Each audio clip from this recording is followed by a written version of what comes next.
ناظرین، ہماری آج کی ویڈیو کا ٹاپک ہے بد دعا دینے کا بھیانک انجام۔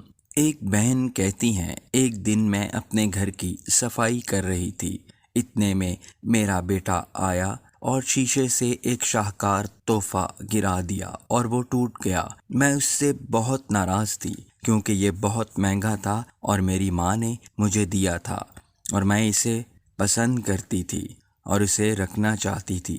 میں نے غصے سے اسے بلایا اور کہا، میرا رب ایسی دیوار گرائے جو تمہاری ہڈیاں توڑ دے۔ بہن کہتی ہیں، سال گزر گئے اور میں اس بد دعا کو بھول گئی اور مجھے اس کی پرواہ نہیں تھی اور نہ ہی مجھے معلوم تھا کہ وہ آسمان پر چڑھ گئی ہے۔ میرا بیٹا اپنے بھائیوں اور بہنوں کے ساتھ پلا بڑھا اور وہ میرے دل میں، میرے بیٹوں میں سب سے زیادہ پیارا تھا۔ میں اس کو ہوا لگنے سے بھی ڈرتی تھی۔ وہ میرے لیے اپنے بھائیوں اور بہنوں سے زیادہ نیک تھا۔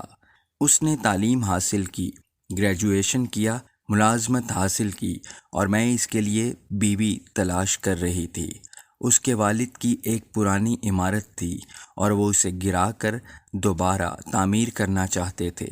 میرا بیٹا اپنے والد کے ساتھ عمارت کی طرف گیا اور مزدور منہدم کرنے کی تیاری کر رہے تھے اور اپنے کام کے درمیان میرا بیٹا اپنے والد سے دور چلا گیا اور کارکن نے اسے نوٹس نہیں کیا تو دیوار اس پر گر گئی۔ میرا بیٹا چیخا اور پھر اس کی آواز غائب ہو گئی۔ کارکن رک گئے اور سب پریشان اور خوف زدہ ہو گئے۔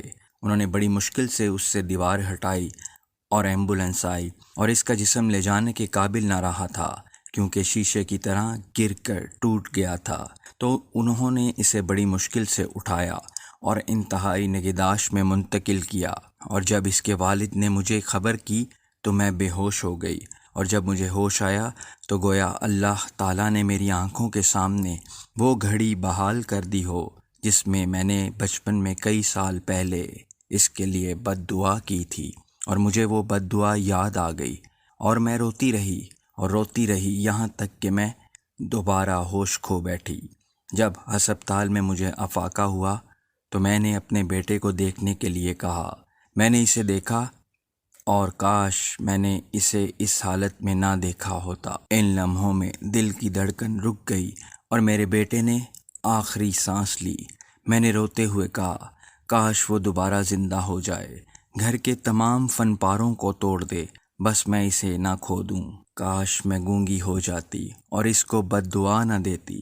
کاش کاش کاش، لیکن کاش لفظ کا وقت پورا ہو چکا تھا۔ ایک شخص عبداللہ بن المبارک رحمۃ اللہ علیہ کے پاس اپنے بیٹے کی نافرمانی کی شکایت کرنے آیا۔ ابن مبارک نے اس سے پوچھا، کیا تم نے اس کے لیے بد دعا کی؟ اس نے کہا، ہاں۔ اس نے کہا، جاؤ، تم نے ہی اسے خراب کر دیا ہے۔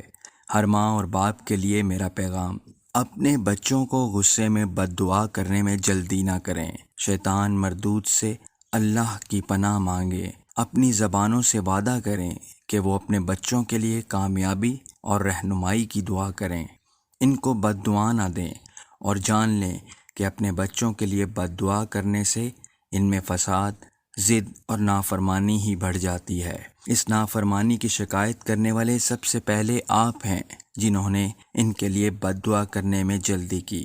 اپنے بچوں کو بد دعا نہ دیں بلکہ اللہ سے ان کی اصلاح اور رہنمائی کے لیے دعا کریں، اور جب بھی آپ اپنے بچوں کو خوش ہوتے اور کھیلتے ہوئے پائیں تو ان کے لیے یہ دعا مانگیں، اے اللہ، میں تجھ سے دعا کرتا ہوں کہ انہیں جنت میں خوش رکھ جیسا کہ تو نے انہیں دنیا میں خوش رکھا ہے۔ ناظرین، امید کرتے ہیں کہ آپ کو ہماری آج کی ویڈیو پسند آئی ہوگی، تو اسے لائک کیجیے اور چینل کو سبسکرائب کر لیجیے۔ شکریہ۔